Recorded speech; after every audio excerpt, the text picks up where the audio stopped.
Welcome back everyone, you join me on a crisp Monday evening in Benidorm.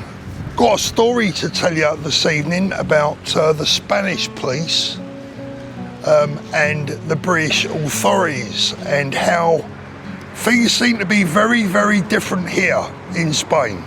I've told you before how impressed I am with the Spanish authorities and the Spanish police, how they react, how quick they are to react to things, how differently they react to things, and how firm they are on, well, just about anything and everything, which personally I really respect and I actually like. Before we get into the story, just a quick update on what's going on here in Spain for me personally. Obviously, we are now in November. Christmas is coming. The Spanish love Christmas. There's Christmas bits and pieces everywhere appearing in the shop, just like back at home. This is a very definite and very strong Christian country, which I absolutely love, of course. The weather has changed, the temperature has dropped quite significantly. As you can see, I've got a sweatshirt and a body warmer on this evening, which is unusual for me. I've acclimatised. I have been absolutely freezing this last few days, where the temperature's dropped. I mean, back home, this would be like a nice evening, but I'm actually freezing. So where are we? 7-8 months in, I've definitely acclimatised to the Spanish weather and I'm feeling the goddamn cold.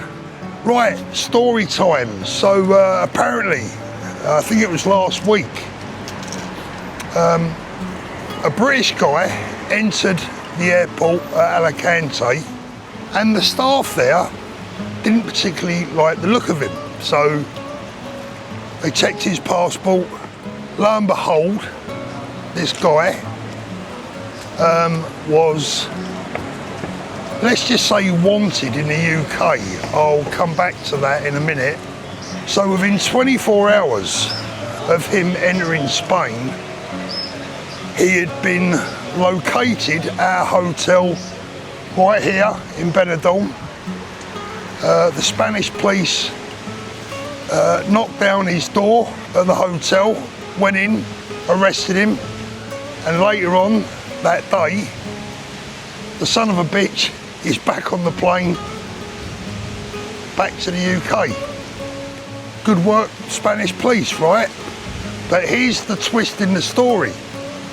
This bloke had been sentenced to 10 years in jail back in the UK, and don't ask me how, but for some reason was on bail waiting to go to jail, right? So he'd been sentenced to 10 years in jail for a you know what type of offence, right? And he's managed to skip the UK and get to Spain. But the Spanish, of course, they weren't having none of it. Caught him straight away. And guess what they do with their sex offenders when they find them? Foreign offenders, when they find them, guess what they do? Out. Not next year or the year after. Same day, flight back to London. Well done, the Spanish. Bloody windy here tonight. I hope the old mic is not going to be too noisy for you, but I'll give you a little look around. It is indeed bloody quiet. This is the quietest I've seen Benidorm.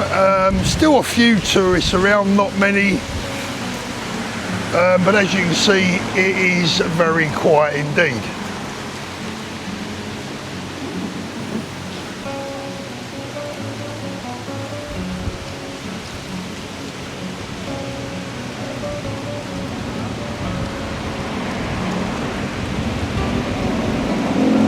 This is the main avenue. I'm sure it's Mediterranean Avenue. I should know by now, shouldn't I, really? A lot of the shops shut up for the winter. But you know what, it's actually quite nice. The winter here is actually really nice because the temperature is far more comfortable than it is in the summer. Now I was reading the paper this afternoon and apparently, well, the paper, the Daily Mail, right? The Daily Mail says that there is an exodus of Britons leaving the UK. I wonder why that would be.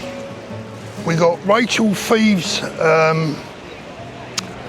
budget coming up any moment. She's gonna increase their budget for benefits. What was it? She's gonna borrow, I don't know, another 15 billion or something. Now don't get me wrong, there are of course a lot of people that deserve benefits and will need them. But we all know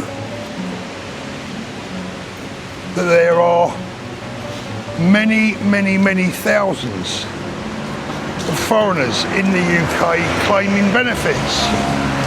So I wonder where that extra 15 billion or alleged 15 billion is going to end up. Is it going to end up in the pockets and the hands of Brits that need the money?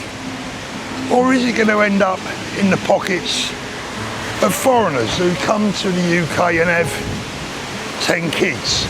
Now before there's any lefties out there saying, listen to this hypocrite living in Spain talking about foreigners, well, we pay for everything out here, including our health insurance. We get absolutely nothing for nothing, and I mean nothing. Right guys, so that is it for tonight. I'll give you one more look around before we go.